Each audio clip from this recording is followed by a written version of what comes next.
You ask Tiger to solve. This deals with linear equations with one unknown. The final result is x equals 4. Let's solve it step by step. Group all x terms on the left side of the equation. Add 3x to both sides. Simplify the arithmetic.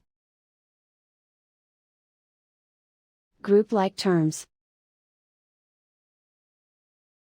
Simplify the arithmetic.